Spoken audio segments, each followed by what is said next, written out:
జ్యోతిషాస్త్రరీత్యా ద్వాదశ రాశుల్లో రెండవ రాశి అయినటువంటి వృషభ రాశి మిత్రులారా, మీకు 2026 మార్చ్ ఎలా ఉంటాయి రాశి ఫలితాలు అంటే,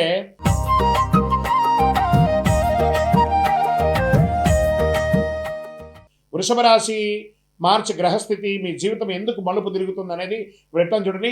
గురు భగవానుడు జన్మరాశి 1వ స్థానంలోను, శని 11వ స్థానంలో లాభస్థానంలో, రాహు 10వ స్థానంలో ఉద్యోగ ఖ్యాతిలో, కేతు 4వ స్థానంలో ఇల్లు మనశ్శాంతిలోను, కేతు మన కుజుడు 2వ స్థానం ధనము మాటలోను, సూర్య భగవానుడు మరియు బుధ భగవానుడు 11 మరియు 12లో మార్పు చెందుతున్నారు.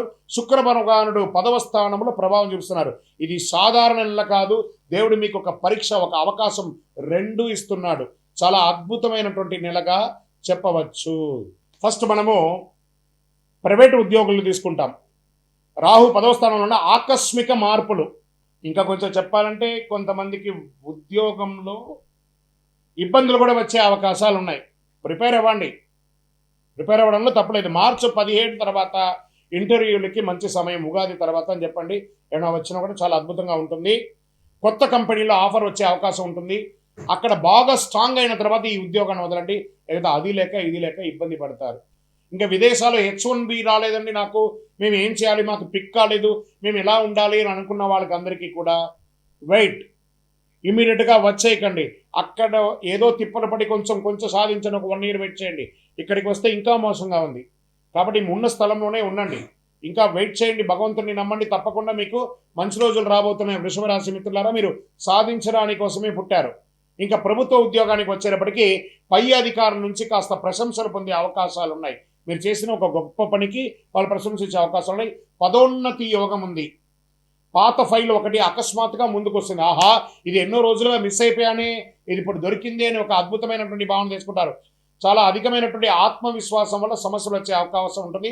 ప్రభుత్వ ఉద్యోగులు మీకు ఒక చిన్న సున్నితమైనటువంటి వార్నింగ్ అని చెప్పచ్చు. అసాంఘిక కార్యక్రమాలకి పాల్పడకండి. మీ ఉద్యోగం కూడా మీరు కోల్పోయే అవకాశాలు ఉంటాయి, జాగ్రత్త. ఇంకా వ్యాపారములు చేసే వాళ్ళకి, అన్ని రకాల వ్యాపారాలకి శని 11వ స్థానంలో ఉండడం వల్ల లాభం ఉంటుంది. కానీ కుజుడు 2వ స్థానంలో ఉండడం వల్ల మాటల వల్ల కస్టమర్స్ బాధపడే అవకాశాలు ఉంటాయి. కాస్త ఆచితూచి మాట్లాడండి. వచ్చిన కస్టమర్స్ అందరూ దేవుడికి సమానం కాబట్టి వారితో నమస్కార ధోరణితో పిలిచి అద్భుతంగా వాళ్ళకి ఏం కావాలో అది ఇవ్వండి. మీరు ఇన్ఫ్లుయెన్స్ చేసి వాళ్ళ దగ్గర అమ్మకండి. ఇంకా రియల్ ఎస్టేట్ పాత స్థలాల అమ్మకం జరగవచ్చు, లావాదేవీలన్నీ అవ్వచ్చు. పోస్ట్ మార్చ్ తర్వాత, ఉగాది తర్వాత కొనుగోలు చక్కగా అయ్యే అవకాశాలు ఉన్నాయి.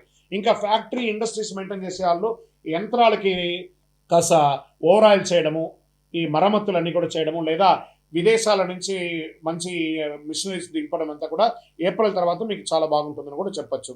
ఇంకా ఈ ల్యాండ్స్, లోన్స్, తర్వాత చిట్ ఫండ్స్ అవన్నీ వెళ్తున్నారు చూసారా, మీరందరూ కూడా ఒకసారికి 2 సారి డాక్యుమెంటేషన్ అంతా బాగా చదవండి, గోతులు చేయండి. మీ అడ్వకేట్ దగ్గర, మీ లాయర్ దగ్గర అన్ని చూపించి కరెక్ట్గా ఉందా అని చూపించిన తర్వాత సంతకాలు పెట్టడం. కానీ తొందరపడి సంతకాలు పెట్టి అడ్వాన్స్ ఇచ్చి మోసపోకండి. ఇంకా షేర్ మార్కెట్ హఠాత్ లాభం, హఠాత్తుగా పడిపోవడం రెండు జరుగుతుంది కాబట్టి జాగ్రత్త. టూ మచ్ వాల్టేట్ ఉంటుంది కాబట్టి లాంగ్ టర్మ్ ఇన్వెస్ట్మెంట్ చేయండి. కానీ ఇంట్రాడే ఫ్యూచర్ ఆప్షన్స్లో పెట్టి మోసపోకండి. ఎవరెవరో నేను టిప్స్ ఇస్తాను, నేను మీకు పాయింట్స్ ఇచ్చేస్తాను, మీరు ఇన్ని లక్షలు సంపాదించేస్తారు, ఈ ఫేస్బుక్లో ఇన్స్టాలో ఎవరెవరో పెడుతూ ఉంటారు. దాంట్లో సాధించిన వాళ్ళది ఒక 20 మంది పేరు ఇవ్వండి అని చెప్పండి. వాళ్ళంతే, మళ్ళీ మీ ఫోన్ కూడా లేపరు. అలాంటివి వాటికి మీకు ఇంత డబ్బులు కడితే మీకు ఇంత మెసేజ్ ఇస్తాం, అసలు నమ్మకండి. బాగా జాగ్రత్త పడండి. మార్కెట్ ఎలా ఉందో చూడండి. లాంగ్ టర్మ్ ఇన్వెస్ట్ చేయండి. మీ డబ్బులు మీ దగ్గరే ఉంటుంది. కొంచెం ముందు వెనక ఉన్నా కూడా యాడ్ ఆన్ చేసుకుంటూ ముందుకు వెళ్ళిపోండి. ఇంకా గురు జన్మరాశిలో ఉండడం వల్ల ఆర్థికమైనటువంటి ప్రభావం ఉంటుంది, లాభసాటిగా ఉంటుంది. అదేవిధంగా ఖర్చులు కూడా ఉంటుంది. బంగారం కొనుగోలు శుభం అని చెప్పచ్చు. అప్పు ఎవరికి ఇవ్వకండి. ఇచ్చేటప్పుడు, తీసుకునేటప్పుడు ఎంత ఆనందంగా ఉంటుందో, వాళ్ళు తిరిగి వాళ్ళ దగ్గర అడిగేటప్పుడు మిమ్మల్ని శత్రువుల కంటే ఎక్కువ హీనంగా చూస్తారు. కాబట్టి డబ్బులు ఇవ్వకండి. ఇంకా దంపతుల మధ్య కుటుంబంలో కేతు 4వ స్థానంలో ఉంటారు కాబట్టి అపార్థాలు, ఒకరి పట్ల ఒకరి ఈర్ష స్వభావం, ఈగో అని ఉంటుంది. భర్త దగ్గర, భర్త భార్య దగ్గర కాస్త సమరసం పాటించండి, ఎక్కువ చేయకండి. మార్చి మధ్యలో చిన్న గొడవలు కూడా వచ్చే అవకాశం ఉంటాయి. మళ్ళీ ఉగాది తర్వాత అన్ని శాంతి అయిపోతుంది, ప్రశాంతంగా. అది కుటుంబం అంటే ఇలాగే ఉంటుంది. కానీ కొంచెం జాగ్రత్త పడండి.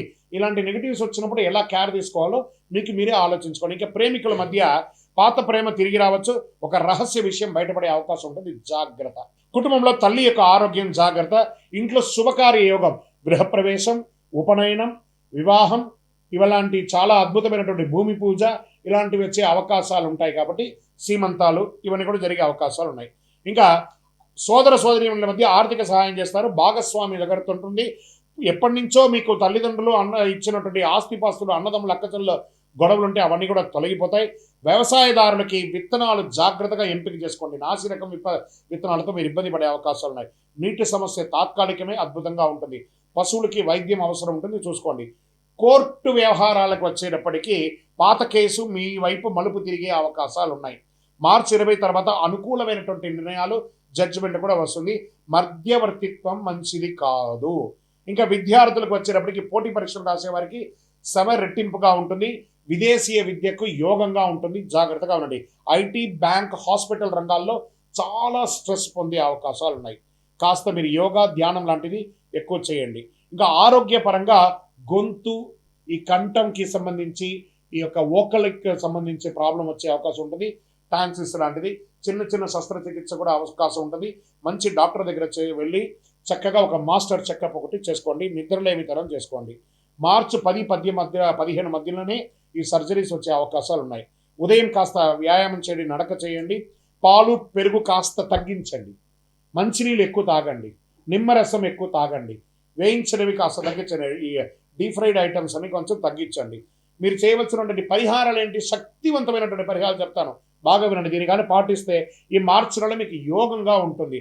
ప్రతి శుక్రవారం ఓం శుక్రాయ నమః అని 108 సార్లు జపించండి. అమ్మవారి ఆలయాల దర్శనం చేసుకోండి.